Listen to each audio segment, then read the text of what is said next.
Our bags were packed and ready to go for our next and final train trip on this month-long journey cross-country. We planned to check the two largest ones, but that wouldn't happen in LaPlata, where we were starting our trip aboard the Southwest Chief. Instead, we would be able to check them in Chicago for the second train that would take us the rest of the way to Jacksonville. LaPlata is about 5 hours from Chicago's Union Station on the Southwest Chief. Our next train, the Floridian, would then take us from Chicago via Washington, D.C. to Jacksonville. The Floridian had only been in service for a little less than 6 months, replacing the Capital Limited from Chicago to D.C. and the Silver Star from D.C. to Miami. This would be a 2-night run, and we would spend the first day and night in coach. But following our rule of only one night in coach, we would switch to a roomette for the second night. Not long after leaving LaPlata, the train leaves Missouri for Iowa.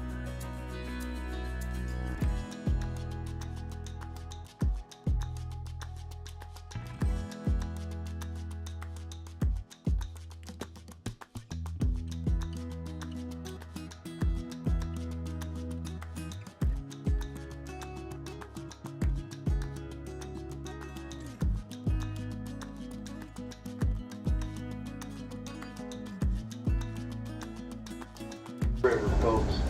Once we get over that majestic river, we will have departed the state of Iowa and entered into a state of Illinois.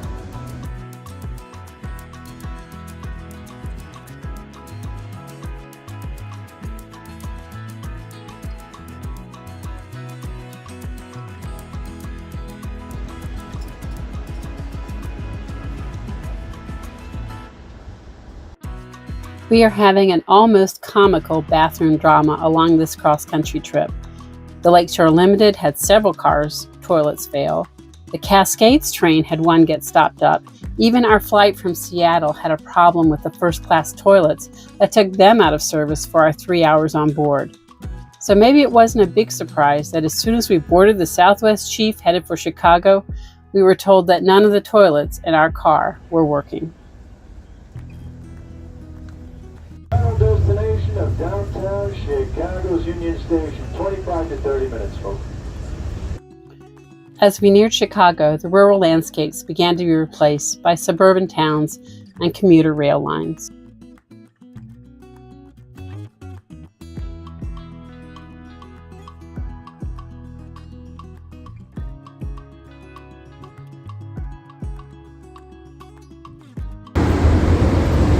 After being an hour late leaving LaPlata, we're only about 15 minutes late coming into Chicago. So we have about 3 hours before we'll pick up the Floridian and head back to Jacksonville.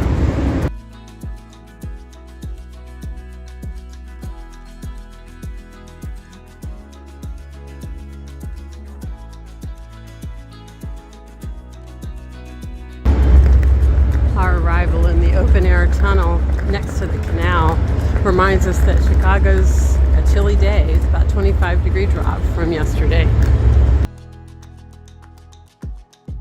Dave was suffering from the head cold that Kathy had given him, so we did little exploring in Chicago other than grabbing a meal. We checked our bags onto Jacksonville on the Floridian, and when our train was called, moved to the boarding area. And then we moved back to the lounge. The train was delayed. 30 minutes later, we were boarding for real. This would be the first of several delays on this trip south to Jacksonville. So you might be asking, why not book a roomette for both nights on the Floridian? It was simply because there was no availability for the first night, but after Washington, D.C., the rooms did open up. The fact that we were switching from coach to sleeper car created some confusion on board. The first conductor we spoke to directed us to the Florida destination car, while the second conductor, who was checking tickets, said we were in the wrong car and would have to move. With Dave not feeling well and the poor choices for available seats in the correct car, we weren't thrilled with the prospect of moving. Luckily, we were told we could stay put as the hours grew later.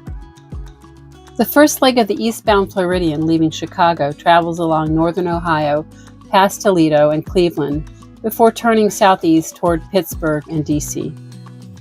Our transit through Ohio overnight had not gone well.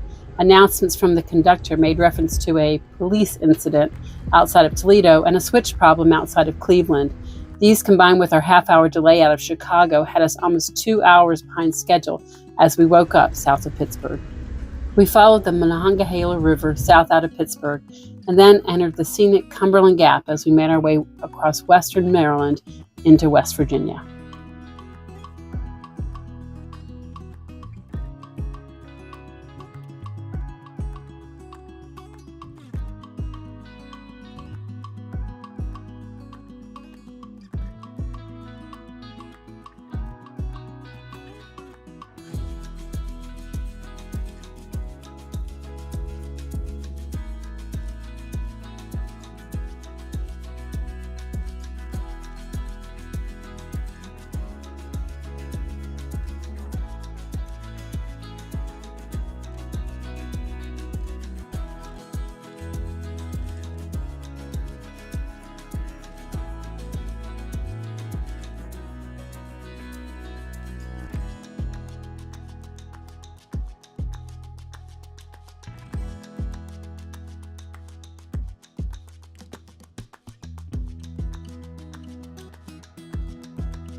It was early afternoon when we pulled into Martinsburg, West Virginia. The local EMTs were called to check on a passenger in our car who ultimately rejected their help. Little did we know that this was only the beginning of an incident that would have more impact on the entire train later.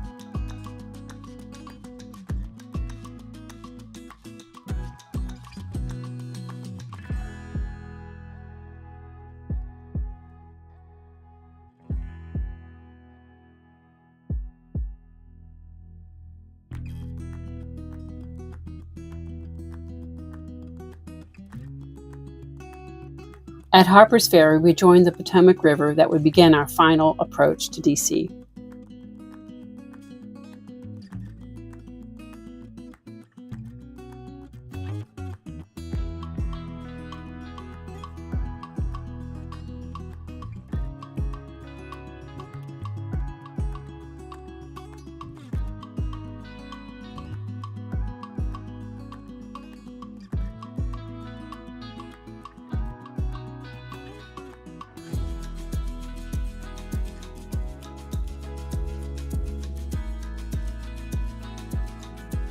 Passing through Rockville, Maryland, the metro trains were a reminder of Kathy's daily commute here by car during her tenure at Hughes Network Systems 20 years ago, and also that we were nearing DC and a chance to get out and stretch our legs.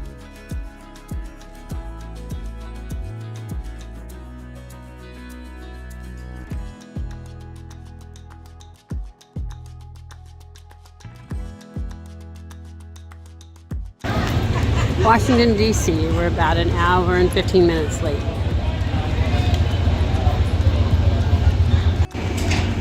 So while our trip started in coach from Chicago, when we get to Petersburg, we'll be going down to a sleeper car on the other end of the dining car.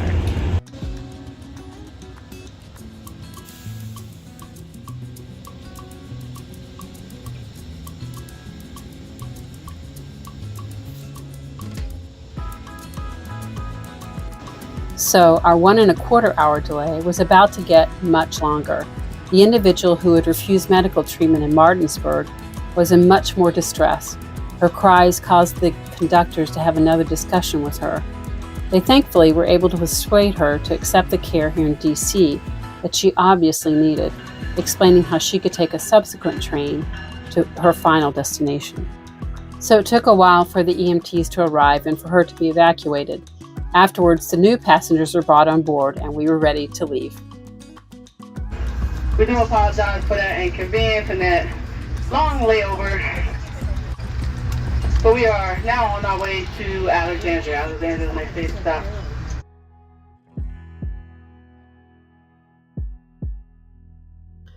By the time we were pulling out of the station, we were now 2.5 hours late.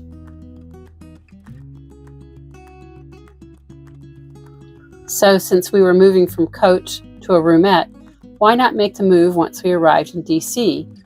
Well, this is where we began to learn more about how Amtrak prices its seats. We originally thought we would switch from coach to sleeper car in Richmond, Virginia. With a scheduled arrival around 3:30, we would be in and settled before dinner, so we would get one meal with a room. However, the coach fare to Richmond was almost 2 times the coach fare to Jacksonville. How could that be? We actually considered booking a coach seat to Jacksonville and a roomette from Richmond to Jacksonville on the same train, but we realized that the system wouldn't allow that. Apparently, Amtrak's pricing is driven by the demand for any particular destination. Richmond was a popular destination. We could wait until Raleigh to switch, which was a little cheaper, but the scheduled arrival was after the dinner service was complete. So we decided to try Petersburg, Virginia. It was only a half hour out of Richmond, and as a small town, would not have as much demand. The pricing seemed to make that a less expensive alternative, and it wouldn't be too late to have a dinner included. So even with our delay out of DC, our plan seemed like it would work. 3 and 4. Here we go. Here we are. So we made it to room 4 of our roomette on the second of 3 sleeper cars. We aren't quite to Petersburg, but they let us come ahead and switch cars. And it's a standard East Coast roomette. It's got a little toilet. It's got some upper storage and a fair amount of room. So these are nice cars. So we're getting ready to go to dinner and hopefully have a good night's sleep.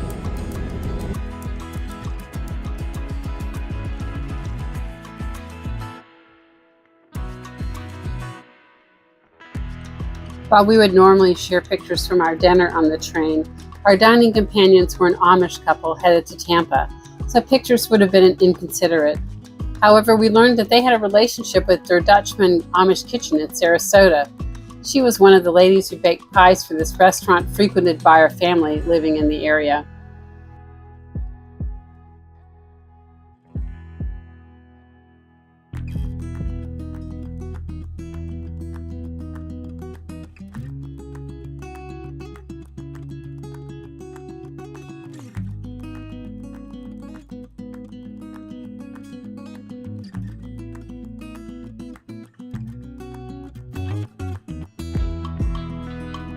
We were finishing up our desserts as we came into Rocky Mount, North Carolina. After dinner, we both showered and were ready to crash.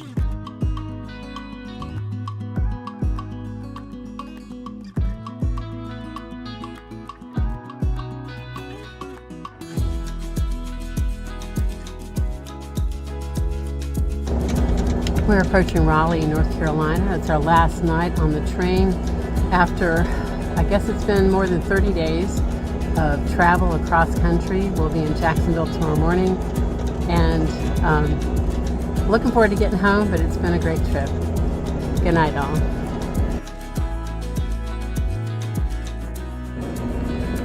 It's 6:45. We're leaving Savannah. We should be technically arriving in Jacksonville, but we're a little more than 2 hours late, and we'll see if we get in probably before 9, but we have an advantage of being a little late. We could probably go get some breakfast.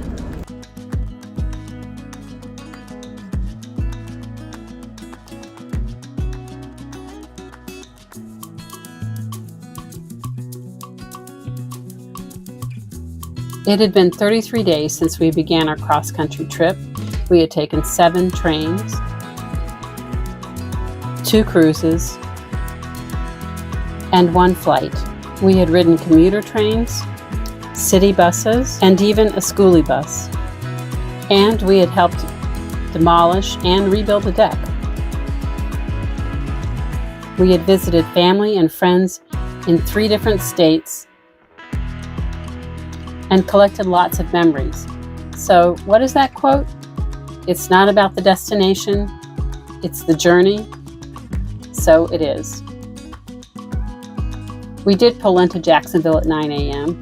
Our ride met us at the train station, and within the hour we were back home, ready to unpack our bags and put them away for a while. On our next trip, we would take our home with us.